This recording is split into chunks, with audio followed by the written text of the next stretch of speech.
Passando aqui adiante, vamos começar por arranjo físico. Esse conteúdo vocês já viram, né? Pelo menos as células que apresentaram. E aí, não é um conteúdo difícil, conteúdo bem simples. Só precisamos ter cuidado com alguns conceitos que são parecidos, né? Então, para não confundir.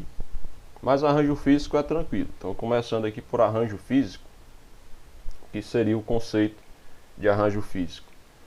É o posicionamento físico dos recursos, né? Só colocar aqui o ponteiro do laser para ficar melhor.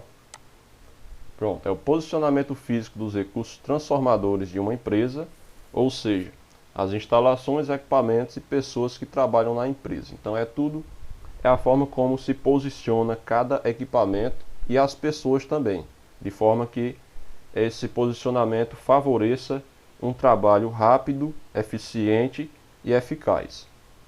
O objetivo do arranjo físico.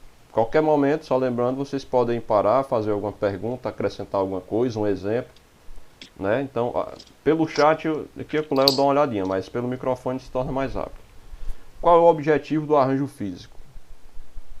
Permitir o melhor desempenho dos colaboradores e dos equipamentos, de forma que o trabalho flua de maneira simples e fácil. Então, esse é o objetivo aí muito claro de realizar um arranjo físico. Toda empresa precisa pensar em como fazer isso, né? A circulação do colaborador e do cliente, de forma que o trabalho aconteça de maneira simples e fácil. Quando eu preciso de uma ferramenta, eu consigo localizar essa ferramenta. Tem um layout, que o layout também, muita gente até considera a mesma coisa, né? Layout e arranjo físico, mas é um pouquinho diferente. O layout está mais relacionado a essa parte de exposição da mercadoria do produto, que vem o merchandising, mas aí no ambiente do arranjo físico é preciso fazer o layout dos móveis e instalações, como vão ficar organizados, né? Aqui essa imagem até mostra aqui o arranjo físico de uma empresa, né? Aqui nós temos aqui a parte do atendimento, a parte aqui onde entram as pessoas, né? E aqui a parte do arquivo, né? Ok, então, dando sequência. Principais características de um arranjo físico mal feito. O que é que acontece quando a empresa não faz um bom arranjo físico? Lá no estágio vocês vão com certeza encontrar empresas com arranjo físico errado. E aí é onde vai entrar esse conteúdo, vai entrar a minha pessoa cobrando vocês para identificar essas coisas e criar projetos para resolver esses problemas. Eu vejo esse ano, né, o estágio vai acontecer se Deus quiser. E aí eu vejo que é um ano, como vocês não vão ter tanto fluxo de cliente como normalmente, é uma oportunidade para aproveitar e olhar esse outro lado aí dos projetos. No caso, observar o processo na empresa, né, e principalmente essa parte de modelo de negócio que a gente tem agora na pandemia, que é a forma de modelo de negócio mais virtual, e estudar possibilidades dessa empresa, como é que pode ser feito projetos, porque é um momento que os empresários, principalmente aqueles menores, estão com dificuldade e eles estão abertos a outras possibilidades. Então, é uma oportunidade que eu percebo aí quando a gente começar, né? Vocês pegarem tudo que estão vendo aqui até agora, chegar lá e observar os problemas e tentar, com base no que a gente aprendeu, criar soluções. Então, o que é que acontece quando a empresa não faz um arranjo físico bem feito? Diminui a capacidade produtiva dessa empresa. Acontecem interrupções no processo, frequentemente, né, uma moça aqui na câmera, frequentemente acontecerão erros, né, e esses erros geram interrupções, geram pausas, que aí geram prejuízos. Falhas no estoque, digamos que o estoque é desorganizado, eu não consigo contabilizar o estoque, porque aí está tudo misturado, e às vezes quando eu vou fazer a conferência no estoque, tem algum produto que eu não vi, porque estava misturado com outros de outras categorias. E isso gera falha no estoque. Lá na frente, o consumidor chega para comprar o produto, eu olho no sistema, digo que tenho, a pessoa já tem pago o produto, às vezes, quando ele vai pegar a mercadoria no estoque, na verdade não tinha. Isso gera uma frustração para o cliente, uma perda de tempo, né? E é muito desagradável. Atraso na entrega também, né? Por conta de um arranjo físico mal feito. Tanto a questão da localização do produto, como a questão também do fluxo de pessoas, né? Principalmente da parte do entregador, na expedição. desperdício de energia, né? Porque aí as pessoas, quando você está num ambiente, principalmente numa empresa grande, que o arranjo físico é mal feito, primeiro que as pessoas andam mais na circulação no ambiente de trabalho, porque ela precisa ali pegar um material, volta para cá, e aí, quando não é planejado esse arranjo físico, acontece esse desperdício de energia, né? Pessoas fazendo tarefas que poderiam ser tornadas mais rápidas ou evitadas. E acidente também. Então, uma coisa ali, um corredor muito estreito, né, para passar as pessoas, ou passa uma pessoa de cada vez, se for passar duas, bate uma na outra, ou bate no canto da mesa, derruba alguma coisa, ou até um acidente pior, né, uma máquina muito próxima, gera um superaquecimento, e aí pode danificar. Enfim, são esses problemas aí que existem normalmente, os principais, não são os únicos, que existem quando a gente tem um arranjo físico mal feito. E aí o planejamento desse arranjo físico, ele é tão importante que na CLT, que a gente estudou lá na disciplina de... Vale, me esqueci o nome da disciplina agora, meu Deus. Não é RH, é... Me lembrem aí, é só para ver se vocês estão lembrando. Disciplina de... Técnicas da atividade financeira, não? Não. Não é direito empresarial, não? Departamento pessoal. Lá no segundo ano, eu acho. No primeiro semestre do segundo ano foi no... que a gente viu, né? Fui eu que dei essa disciplina para vocês. Departamento pessoal, né? Então, na disciplina de departamento pessoal, a gente viu a CLT. E aí, para vocês terem uma ideia da importância do arranjo físico, a CLT tem uma parte que regulamenta como deve ser o arranjo físico das empresas para facilitar algumas situações. Então, algumas medidas para a gente conhecer. Sinalização de saída de emergência, né? Você tem um local com muitas pessoas, é preciso ter essa sinalização, é obrigatório, a CLT determina. Demarcação de maquinário, questão do espaço entre uma máquina e outra, né? A questão da identificação das máquinas, armazenagem correta de materiais inflamáveis que ofereça risco à saúde dos trabalhadores, manutenção diária de acesso e circulação de pessoas e cargas livres e desobstruídas. Então tudo isso aí a CLT orienta lá em um dos capítulos, né, sobre como deve ser o arranjo físico nesse sentido, né? Principalmente essa parte de saída de emergência, essa parte de circulação das pessoas, é preciso ter uma circulação favorável para evitar aglomeração, né? Essa palavrinha que a gente tem escutado tanto. Aí no caso, falando de arranjo físico, mais uma oportunidade também lá no estágio para analisar como é que você pode modificar o arranjo físico da empresa para aumentar o espaço onde o cliente fica e diminuir essa aglomeração. E aí é também preciso fazer a limpeza periódica do ambiente. Dando sequência, outras medidas básicas importantes, a iluminação. Não tem na CLT, mas é importante, né? A iluminação. Como é que o funcionário consegue trabalhar no escuro, consegue vender um produto ali sem enxergar direito, a iluminação precária. Ventilação também é importante para ter uma boa produtividade. E a acessibilidade, né? A ventilação a gente tira na escola. Por exemplo, quando o ar-condicionado quebra, a gente não consegue se concentrar direito na aula, né? Porque se reclama muito do calor. E a acessibilidade também, certo? Então, dando sequência, a gente vai ver agora os tipos de arranjo físicos. Vou tomar uma águazinha aqui. Então, nós temos... Por favor. Sim. Como é? Fale devagar, por favor. Tá certo, Gilcidane. Gilcidane é sempre reclamando do meu ritmo, né? Tá certo. Pra mim eu tô falando devagar, mas vou tentar falar mais devagar ainda. Falar que nem baiano. Então vamos lá. O arranjo físico posicional é o primeiro que a gente está vendo aqui. Já pela foto dá para ter uma ideia do que seja, né? Qual é a principal característica desse modelo. Então vamos lá. Primeiro, os recursos transformados, o produto que está em transformação, ele não se move, né? Então, na verdade, são as pessoas que estão fabricando os materiais que vão se mover em torno dele, né? O que vai ser transformado fica em uma posição fixa, enquanto os agentes transformadores, aqui as máquinas ou as pessoas, vão se movimentando ao seu redor, Um avião, por exemplo, é um caso muito simples e um exemplo muito bom, porque não dá para colocar um avião no esteiro e fazendo a transformação que nem uma fábrica de automóveis, certo? Pelo tamanho, pelo peso desse produto, né? É preciso fazer de forma que um arranjo físico posicional. Uma cirurgia também, é uma cirurgia médica no hospital. O paciente é o recurso a ser transformado, vamos dizer assim, e os médicos vão girar em torno do paciente. Ninguém vai colocar o paciente numa esteira também e botar, não, aqui é para cortar, aqui é para costurar, né? É um modelo de arranjo físico posicional também, certo? Resumindo, nesse modelo, o produto a ser transformado fica parado e os recursos que vão transformar esse produto semi-acabado em um produto final é que se movimentam ao redor dele. É uma característica de grandes construções, né? Navios, por exemplo, também é muito comum, é desse modelo, né? E aí a próxima, arranjo físico por produto. Nesse caso é o arranjo físico linear.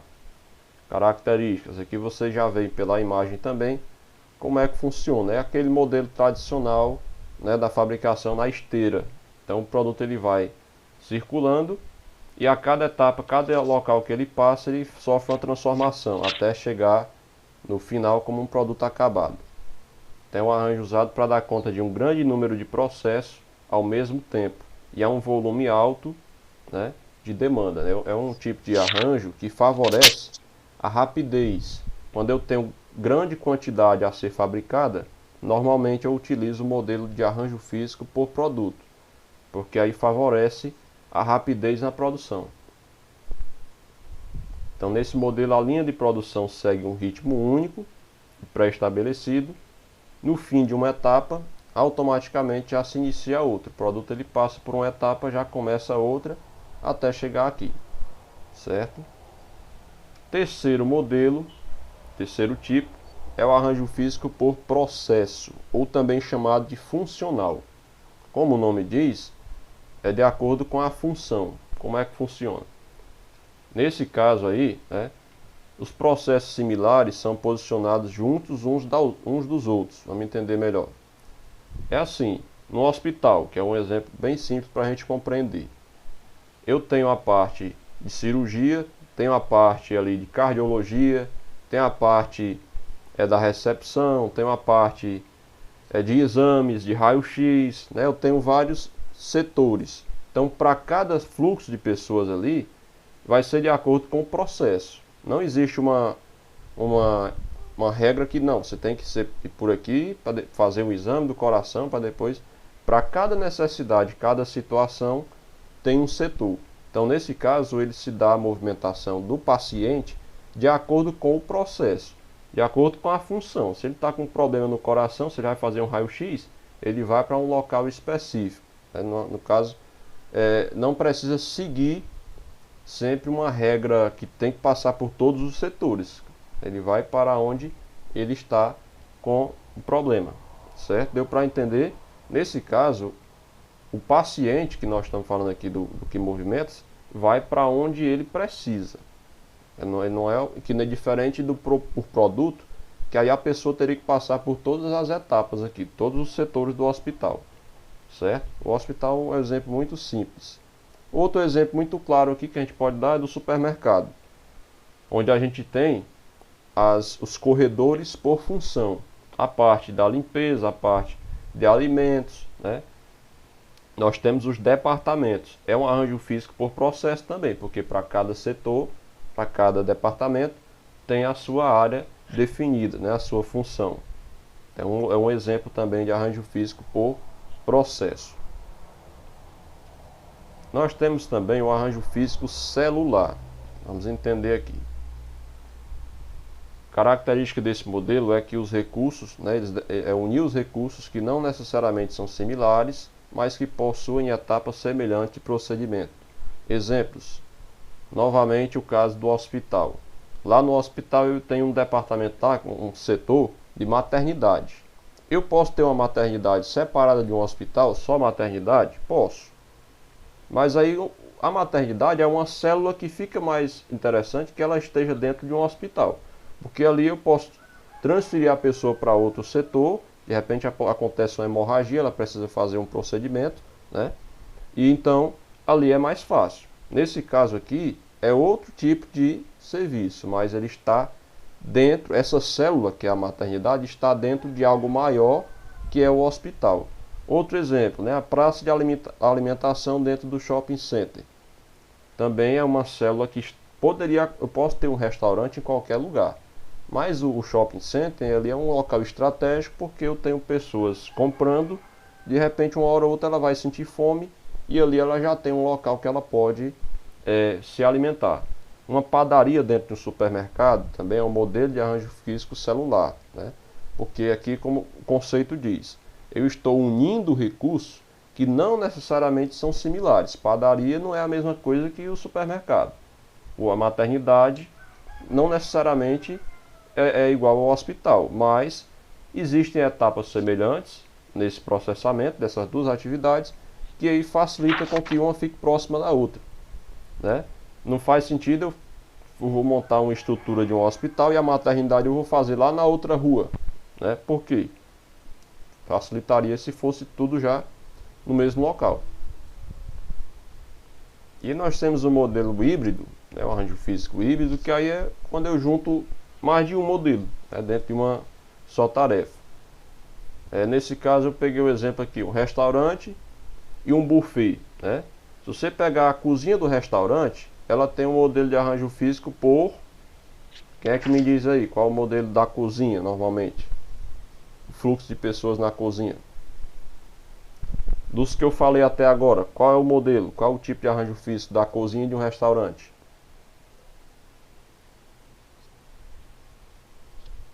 Cri, cri, cri.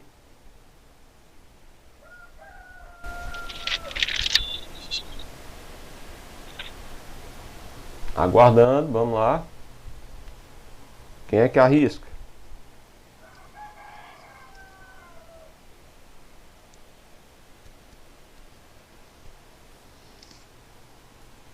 Quais foram os que eu falei, pessoal? Falei por produto, né? Falei do arranjo físico posicional e do arranjo físico por processo e do celular.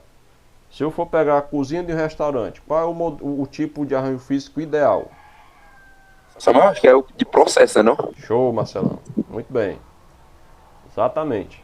Porque aí, por que é o de processo? Porque para cada prato eu vou fazer uma movimentação diferente. Se eu vou fazer ali um pão, né, um sanduíche, eu vou procurar os ingredientes do sanduíche. Se eu vou fazer aqui uma sopa, vou procurar outro local onde eu tenho os ingredientes da sopa, né? Para cada tipo de prato existe um processo. Então o arranjo físico é voltado por processo.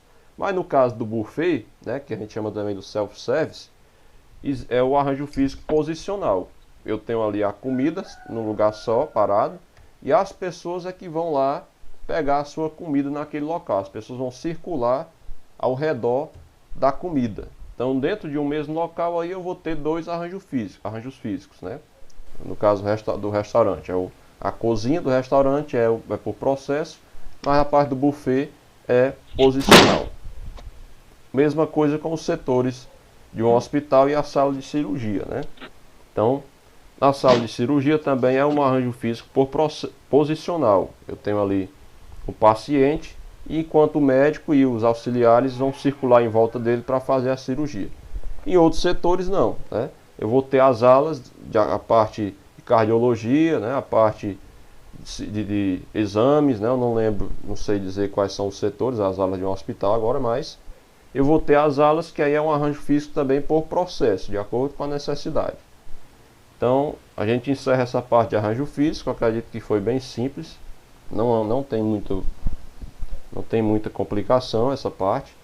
E agora a gente vai falar, se vocês tiverem alguma dúvida, pode pausar a qualquer momento e eu esclareço. Vamos falar agora de MRP. Não sei nem qual foi a célula que falou sobre isso, mas a gente tratou no seminário. Então, é um termo que vem do inglês, né? Manufacturing Resource Planning, que aí quer dizer planejamento de recursos de produção. E surgiu aí na década de 50, né? Depois da Segunda Guerra, no caso nos Estados Unidos, né? O conceito aí, a maioria deles vem dos Estados Unidos, os conceitos que nós estudamos em administração. após a Segunda Guerra, com o intuito de definir e organizar os processos de produção. É um software, é um programa de computador que procura converter as demandas do mercado em listas de materiais e ordem de produção de forma acertada. É um software automatizado que calcula tudo sozinho, sem precisar, aí no caso, sozinho não, falei a palavra errada, mas ele ajuda a calcular, né, as demandas, de acordo com a demanda que eu tenho de pedidos, e aí a produção, a quantidade de matéria-prima a ser comprada, e aí facilita aí na questão de evitando desperdícios, né? Tem vários benefícios, não vou me adentrar aqui. Dando sequência, como foi que surgiu?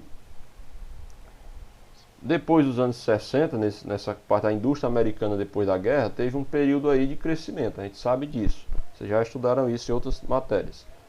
No pós-guerra, tanto o Japão, os Estados Unidos, essas grandes, né, que eram as potências e ainda são, mas aí sofreram um grande aumento no consumo das pessoas. As pessoas estavam precisando consumir, precisando de recursos, produtos, e aí as fábricas precisavam reinventar-se, né, para dar conta dessa demanda. E aquelas pequenas fábricas se viram aí da noite para o dia com um enorme mercado em potencial. E aí dois empresários americanos, né, tiveram essa ideia e aí tiveram esse desafio. Como atender a essa demanda sem enormes investimentos? Nós somos empresas pequenas, a gente não tem capital para gastar, para investir. Como é que nós podemos suprir a demanda sem precisar investir muito? E aí surgiu, né, o MRP para tentar resolver esse desafio. Foi pensado radicalmente, no caso, o processo produtivo. Já que a gente não pode gastar mais, investir mais, vamos pensar como é que nós podemos reduzir os custos, né? O que é que a gente pode fazer para enxugar o processo produtivo. Então esses dois empresários aqui, Oliver White e Joseph Orley, criaram aí o MRP. E aí ele atuava para automatizar a compra. A compra era feita já numa data automatizada, ele fazia o cálculo de quando deveria ser feita a compra da matéria-prima e a reposição do estoque. Em um cenário em que o essencial para as empresas americanas crescerem seria o dinamismo, não demorou para que a notícia se espalhasse e logo se tornou popular esse sistema, né? E aí depois surgiu também o MRP2. Vamos já falar dele. Como é que funciona o MRP? A sequência aqui, a metodologia.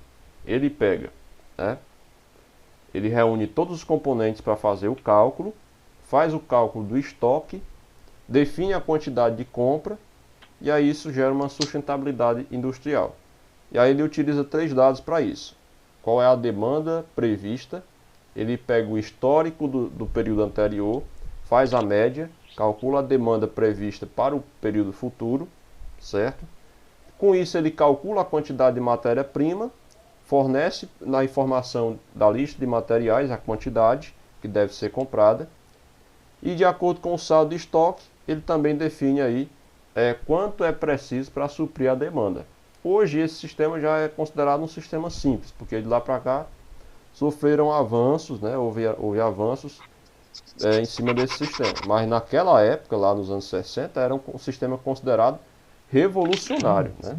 Você conseguir calcular a demanda do cliente, conseguir prever a demanda com base no estoque, prever a quantidade de matéria-prima, sem precisar ir ali no papel, naquela época era algo fora do comum.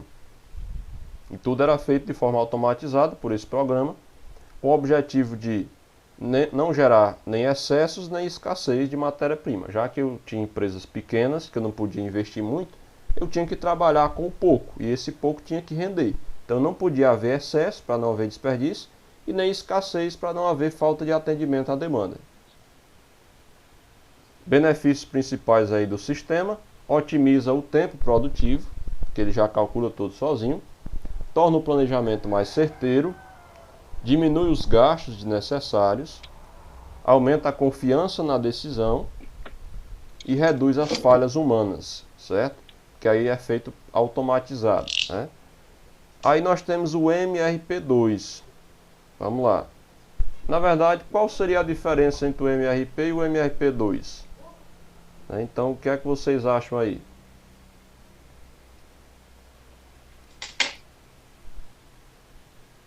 Alguém?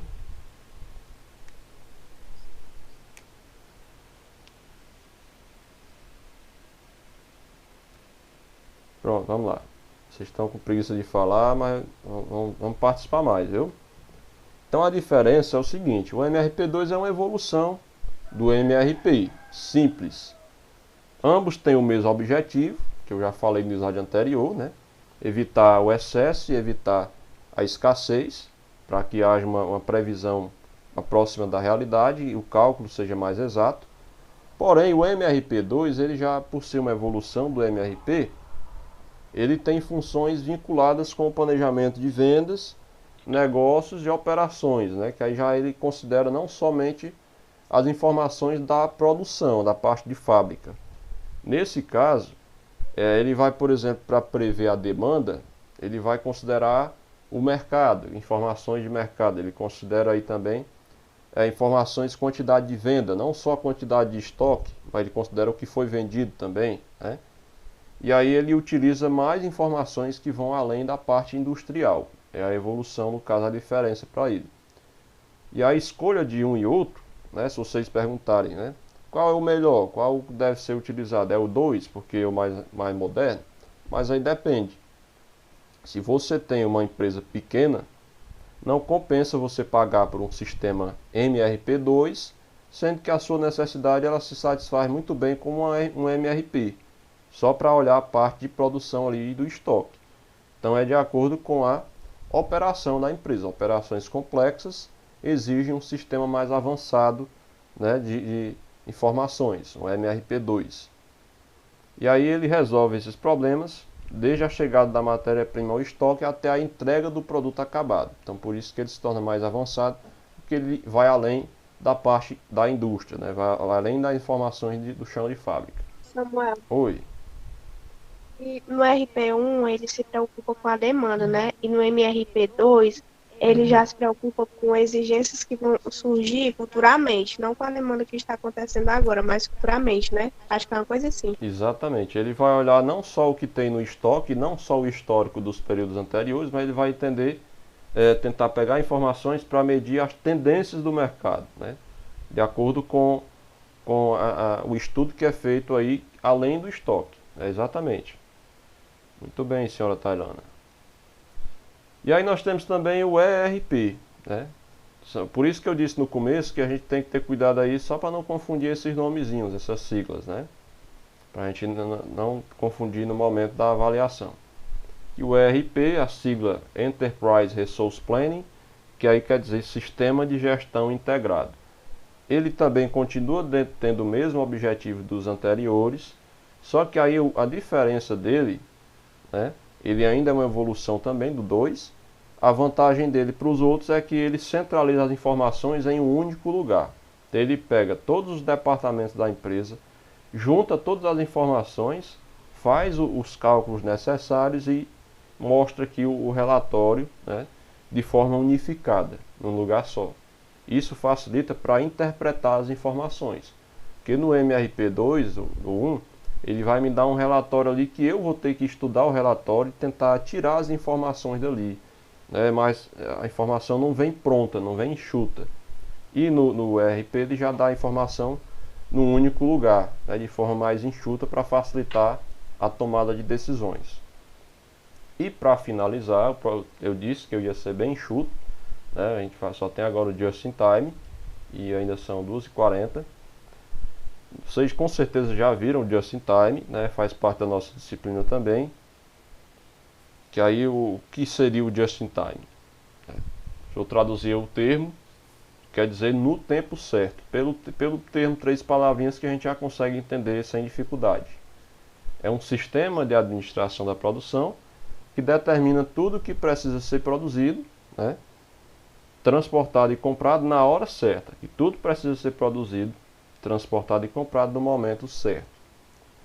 É um modelo onde a solicitação pelo produto é que direciona a produção. Normalmente, no modelo comum, a produção, né, a gente leva a solicitação. Eu produzo ali 1000 unidades de um produto e jogo no mercado para ser vendido.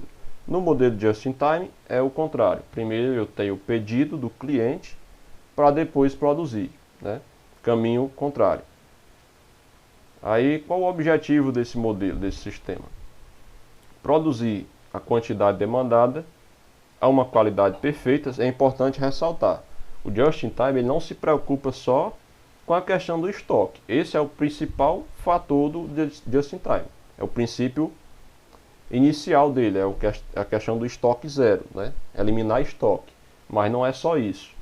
Então ele busca também produzir uma quantidade demandada a uma qualidade perfeita, sem excesso e de forma rápida. Alguém pediu para falar? Pronto. Transportando o produto para o lugar certo no tempo desejado. Outro objetivo dele, né, que é o principal, reduzir o mesmo, eliminar todo o estoque, mas também os desperdícios nos diferentes estágios do processo, eliminando custos derivados.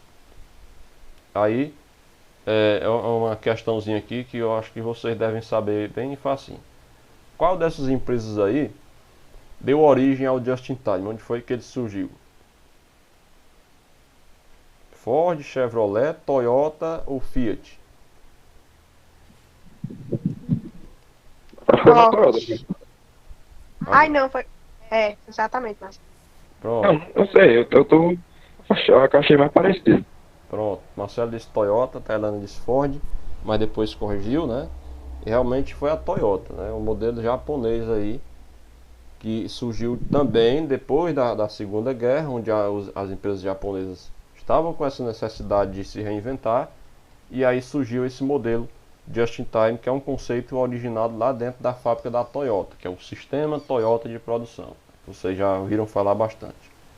Eu já vou explicar aqui, acabei de falando. Era um cenário onde os japoneses tinham vários desafios, como a falta de dinheiro, falta de espaço para construir grandes armazéns, que a gente sabe que o Japão é um país pequeno. Geograficamente, eu acho que ele é mais ou menos do tamanho do Ceará, ou menor, né?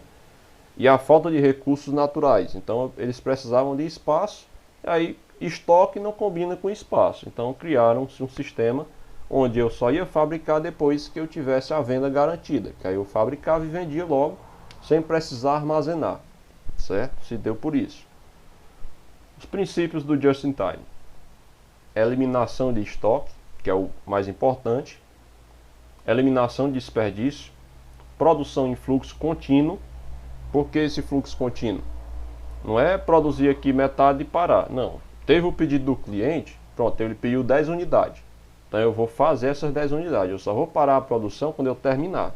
É diferente de uma produção comum que você faz a metade do produto, deixa ali, depois continua, né, desliga aqui a máquina.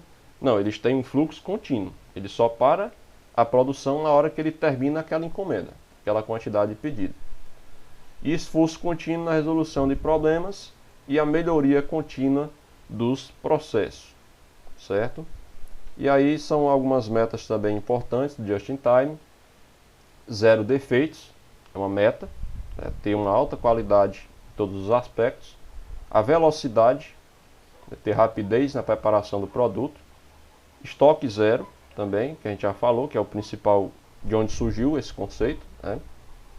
Movimentação zero, evitar movimentação desnecessária. Estudar o ambiente, isso aí lembra muito Taylor, lá na administração científica.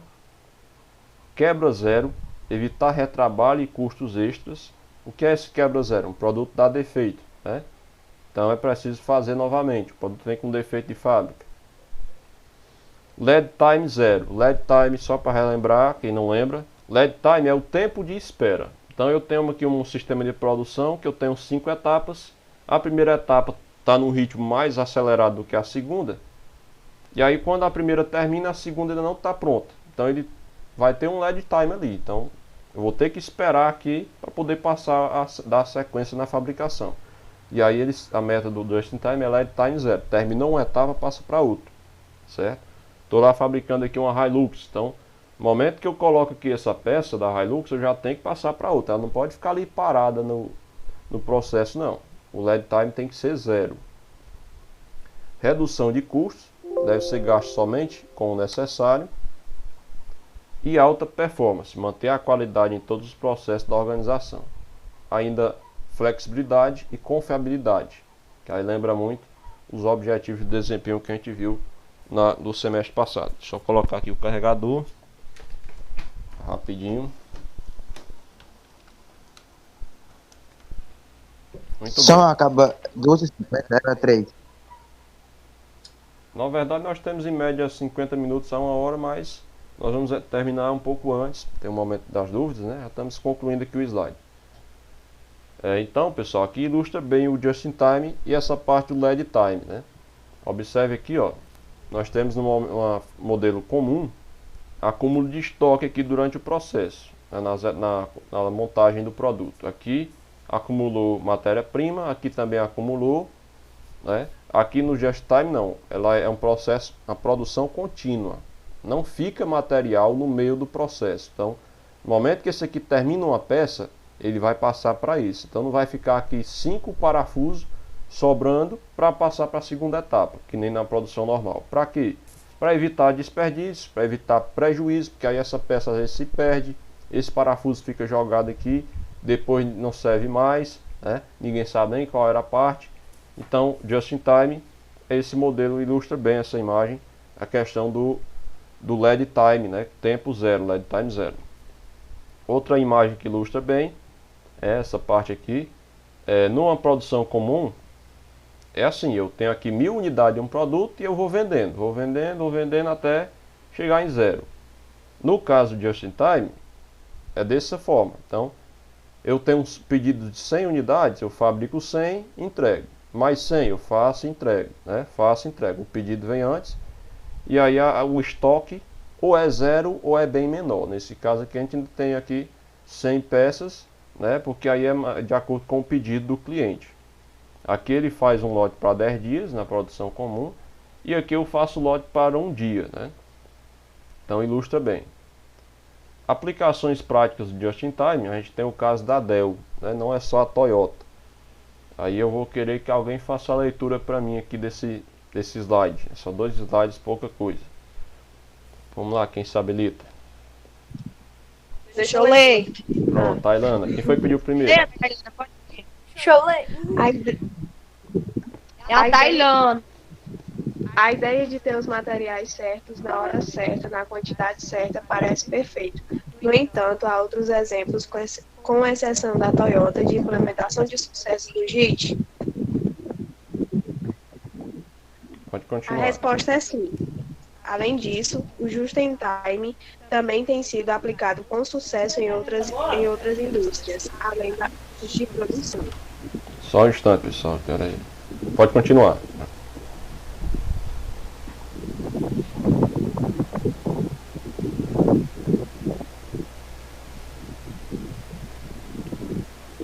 A Dell é um dos exemplos mais famosos do sucesso do JIT. A empresa revolucionou a maneira com que computadores são construídos. A Dell começou a oferecer computadores personalizados para os consumidores nos anos 90, já que a empresa nunca armazena a matéria-prima necessária para produzir um computador até que o pedido fosse feito. Pronto, continuando. A empresa foi capaz de pedir materiais, construir uma máquina com as exatas especificações e entregá-las mais rápido que seus competidores que possuíam computadores pré-fabricados em estoque. Isto baixou os custos de estoque da Dell e a tornou uma das fabricantes de computadores mais bem-sucedidas. Há vários outros exemplos, mas o mais importante é que a produção Just in Time mudou a maneira com que as empresas operam e entendem os negócios. Esta filosofia linha permitiu que várias organizações usassem seus recursos de uma maneira mais efetiva e atingisse a sustentabilidade. Pronto, pessoal. Então, pronto, muito bem. Então, aqui só falando um pouco da Dell, né, que é uma empresa que chegou onde chegou, né, hoje ela tem um nome mundial aí, por conta dela ter conseguido aqui, enquanto uma empresa concorrente dela possuía computadores pré-fabricados, demorava a entregar mais do que a Dell. A Dell ainda ia fazer depois do pedido é que ela fabricava. E ela conseguia entregar mais rápido do que aquele que já tinha um computador pré-fabricado no seu estoque. Então ela conseguiu aplicar o Just in Time com essa rapidez, essa agilidade no processo e conseguiu obter sucesso, obter êxito. E finalizando o último slide, Kanban, falando do Kanban, que aí é algo também muito aplicável no estágio, quando vocês estiverem no estágio, e aí é muito simples também, que tem a ver um pouco com o Just in Time, é uma das ferramentas também do modelo sistema Toyota de produção, que é o Kanban. Também faz parte, como eu já falei, é uma técnica que auxilia no gerenciamento das atividades da empresa, visando entregar um produto final de qualidade e na hora certa. É uma organização por cartões que ordena o fluxo da produção. Aí, o que é que acontece? É a utilização de post-its para sinalizar o andamento do fluxo de produção dentro da empresa. Eu vou mostrar logo a imagem, que uma imagem vale mais que 1000 palavras, então aqui é o Kanban. Basicamente é isso. Você tem aqui um quadro, e nesse quadro você tem as etapas da tarefa, e aí quem é responsável, por exemplo, por fazer essa parte, quando fizer vai colocar, está a fazer. Quando ela terminar de fazer, ela coloca aqui, E aí depois, alguém que vem responsável por essa parte, quando terminar vai colocar aqui. Isso aqui é só um modelo, a fazer, fazendo e feito. Mas aqui poderia ser qualquer etapa, qualquer sequência. Mas o importante é que haja esse quadro organizado, onde cada pessoa vai olhar o quadro e verificar onde é que está, em qual etapa está a produção. E quando chegar a minha vez, eu vou lá e dou a sequência. Muito simples. Aplicação da técnica. Então, você primeiro determina as etapas, identifica quais são as etapas. Nesse caso aqui, nós temos 3 no exemplo. Isso aqui, eu já tive alunos no estágio que fizeram isso como projeto nas empresas, Essa coisinha simples para organizar para cada funcionário, mapear o que é que está fazendo, o que é que já fez, o que é que já foi feito, o que é que falta fazer, Então isso é bem simples, mas tem grande importância aí, quem sabe, vocês aplicarem no estágio. Depois que você determina as etapas, você utiliza os cartões para autorizar a produção e movimentação dos itens, nessa sequência. Então, cada um que for terminando a sua parte, vai atualizando e vai passando esse cartão, esse post-it, para outra sequência. Pode ser um quadro que fique exposto no mural, num local visível na empresa. Pode ser uma folha, que a pessoa tem ali na sua mesa. Pode pegar aqui no computador. Então, tem várias maneiras de fazer. E por hoje é só isso, pessoal. Então, o conteúdo da prova é esse. Nós teremos aí questões abertas, Posso colocar algum case para vocês responderem. Só o seguinte, como era muita coisa para hoje, eu não adentrei aqui na parte, no caso dos tipos de arranjo físico, eu não adentrei dentro das vantagens e desvantagens de cada um. Então vocês, antes da prova, além desse material aqui que vocês vão estudar, vocês vão procurar estudar também quais as vantagens e desvantagens dos tipos de arranjo físico que nós vimos, certo? Só voltando aqui, então, nós vimos o arranjo físico posicional, eu não falei vantagem e desvantagem, eu só falei o que era.